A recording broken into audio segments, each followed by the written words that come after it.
एक समय की बात है। महिमा शहर में अपनी पढ़ाई करने आई हुई थी। महिमा की एक बहुत ही अच्छी सहेली थी जिसका नाम मनीषा था। एक दिन महिमा की माँ का फोन आता है और वो महिमा को उसकी भाई की शादी के लिए घर बुलाती है। महिमा अगले दिन अपनी सहेली मनीषा को इस बारे में बताती है। मैं अपने घर जयपुर जा रही हूँ क्योंकि मेरे भैया की शादी है। अरे वाह, ये तो बड़ी खुशी की बात है। और तुम भी मेरे साथ जा रही हो, समझी? कोई बहाना नहीं चलेगा। हाँ हाँ, क्यों नहीं, मैं जरूर चलूंगी तुम्हारे साथ। दोनों सहेली बड़ी ही खुश होती है और जयपुर जाने की तैयारी में लग जाती है। एक हफ्ते बाद दोनों जयपुर पहुंच जाती हैं। महिमा का इतना बड़ा घर देखकर मनीषा तो दंग रह जाती है। हर तरफ शादी की तैयारी चल रही होती है। आ गई मेरी बेटी। हाँ माँ, और देखो मेरे साथ कौन आया है, मेरी सहेली मनीषा। अरे बेटी आओ आओ, और इसे अपना ही घर समझो। जी माँ जी। चलो मनीषा, चलकर भैया से मिलते हैं। दोनों सहेली जाकर महिमा के भाई से मिलती हैं। राहुल अपनी बहन को देखकर बहुत खुश हो जाता है। अरे कितने दिन लगा दिए आने में, जैसे किसी पड़ोस की शादी है। अरे भैया, बस एग्जाम्स की वजह से रुकना पड़ा, पर अब मैं आ गई हूँ ना। अब देखना हम दोनों आपकी शादी में क्या धमाल मचाएंगे। अरे पर पहले इनसे तो मिलवा। अरे हाँ, मैं तो भूल ही गई। ये है मेरी सहेली मनीषा। महिमा उसके बाद मनीषा को अपना कमरा दिखाती है जो बिल्कुल राहुल के साथ वाला ही होता है। दोनों कमरे में जाकर बिस्तर पर पड़ जाती हैं और उनकी आंख लग जाती है। अगले दिन फिर दोनों अच्छे से तैयार होकर शादी की तैयारियों में लग जाती हैं। 2 दिन बाद राहुल की शादी हो जाती है और उनके घर एक सुंदर सी दुल्हन आ जाती है। अरे महिमा, ये तुम्हारी भाभी घूंघट क्यों किए हुए हैं? अरे ये शहर थोड़ी है, यहाँ बड़ों बड़ों को घूंघट करना ही पड़ता है। पूरी शादी अच्छे से निपट जाती है। अब अगले दिन महिमा और मनीषा को वापस शहर जाना होता है क्योंकि उनके कॉलेज की काफी छुट्टियां हो चुकी होती हैं। मनीषा को शहर जाने का बिल्कुल मन नहीं होता। वो उस रात बड़ी ही उदास होती है। जब महिमा सो रही होती है तब मनीषा उठकर बाहर टहलने लगती है। टहलते टहलते मनीषा बालकनी में जाकर खड़ी हो जाती है। बाहर काफी अच्छा मौसम होता है और ठंडी ठंडी हवा चल रही होती है। पर फिर उसका ध्यान अचानक नई नवेली बहू पर जाता है। अरे, ये इतनी रात को छत पर क्या करने जा रही है? मनीषा उसके पीछे पीछे जाने लगती है और छत पर पहुंच जाती है। छत पर घूंघट में वो बस चलती जा रही होती है। उसके बाद वो अपना घूंघट ऊपर करती है और आसमान में पूरे चांद को देखने लगती है। आज तो चांदी रात है और मेरा मकसद पूरा हुआ। आखिरकार इस घर की बहू मैं बन ही गई। अब मैं सबको खत्म कर दूंगी, सबको खत्म कर दूंगी मैं। हे भगवान, ये महिमा की भाभी ऐसी क्यों हंस रही है? इनको आखिर हुआ क्या है? मनीषा छुपकर सब देख ही रही होती है कि तभी महिमा की भाभी पीछे मुड़ती है और फिर उसका चेहरा देख मनीषा वहीं जमीन में बैठ जाती है। वो कोई खूबसूरत लड़की नहीं बल्कि एक चुड़ैल होती है। मनीषा की तो गले से आवाज ही नहीं निकल रही होती। उसे कुछ भी समझ नहीं आ रहा होता कि अब वो क्या करे। वो जैसे तैसे हिम्मत करके खुद को संभालती है और अपने कमरे में भागती है। महिमा, महिमा, जल्दी उठो महिमा। क्या हुआ मनीषा, तुम ऐसे हाफ क्यों रही हो? कोई बुरा सपना देख लिया क्या? सपना नहीं, सच में देख कर आ रही हूँ। तुम्हारी भाभी है ना, वो कोई और है। वो चुड़ैल है महिमा। मैंने खुद अभी उनको छत पर हंसते हुए देखा और वो आसमान में चांद को देखकर हंस रही थी और वो तो ये भी बोल रही थी कि वो सबको मार डालेगी।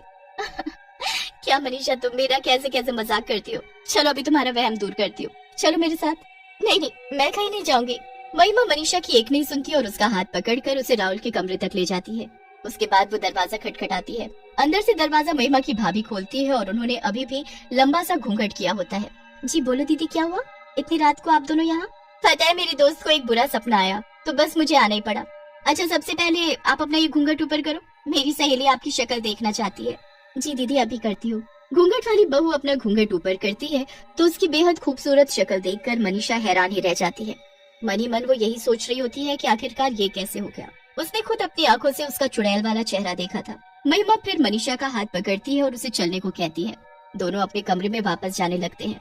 जाते हुए मनीषा एक बार फिर से पीछे मुड़कर देखती है तो उस घूंघट वाली बहू की अजीब सी मुस्कुराहट उसे और परेशान कर देती है। वो मनीषा को देखकर ऐसे मुस्कुरा रही थी जैसे मानो उसे चेतावनी दे रही हो कि आगे से मुझसे पंगा मत लेना।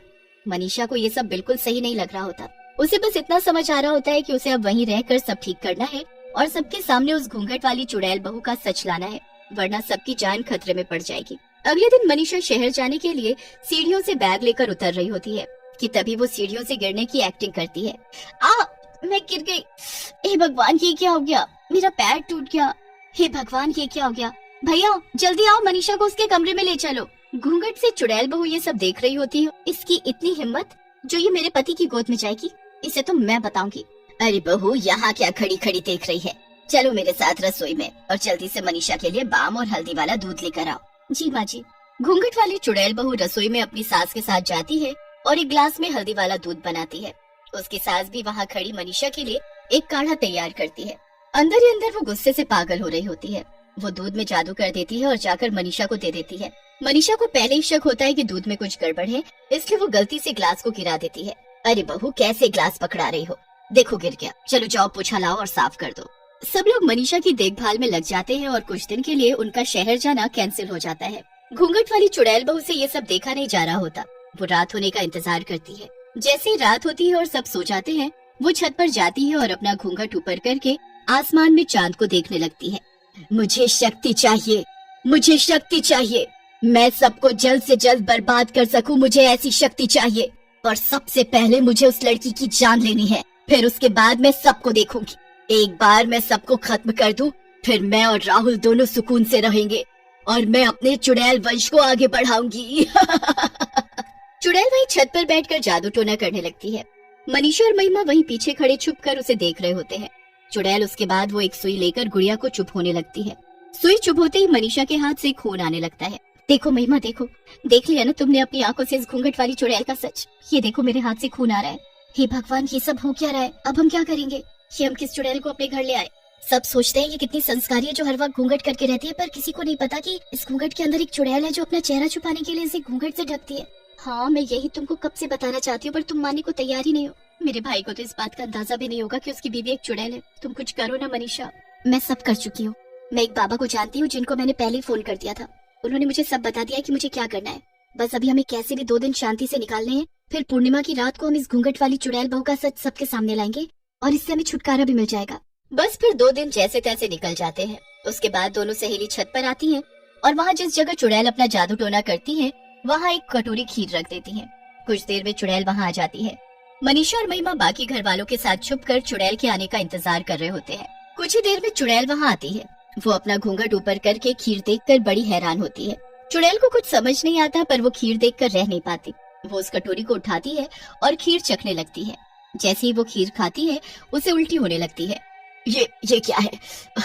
ये मुझे क्या हो रहा है? चुड़ैल जमीन में गिर जाती है और तभी सब घर वाले वहाँ आ जाते हैं। इसका अंत अब आ चुका है। इसने मेरी बनाई हुई खीर खा ली है। ये सब तेरा किया धरा है। तुझे तो मुझे उसी दिन मार देना चाहिए था। हाँ, पर तूने बहुत देर कर दी। चुड़ैल तड़प तड़प कर मरने लगती है। उसके बाद पूर्णिमा के चांद की रोशनी उस चुड़ैल पर उल्टा असर करने लगती है। उसे ताकत देने की जगह वो उसे जला देती है और चुड़ैल राख में बदल जाती है। सब उस घूंघट वाली चुड़ैल बहू से मुक्ति पा लेते हैं, पर राहुल बहुत दुखी होता है। अब अगले दिन मनीषा और महिमा भी वापस शहर जाने लगते हैं, पर जाते जाते राहुल के माता पिता मनीषा से कहते हैं, क्या तुम हमारे बेटे से शादी करोगी? मनीषा ये सुनकर मुस्कुरा देती है। बस फिर मनीषा शहर चली जाती है और राहुल उसकी पढ़ाई पूरी और उसके वापस आने का इंतजार करता है। पढ़ाई पूरी होने के बाद दोनों की धूमधाम से शादी हो जाती है और मनीषा महिमा की भाभी बन जाती है।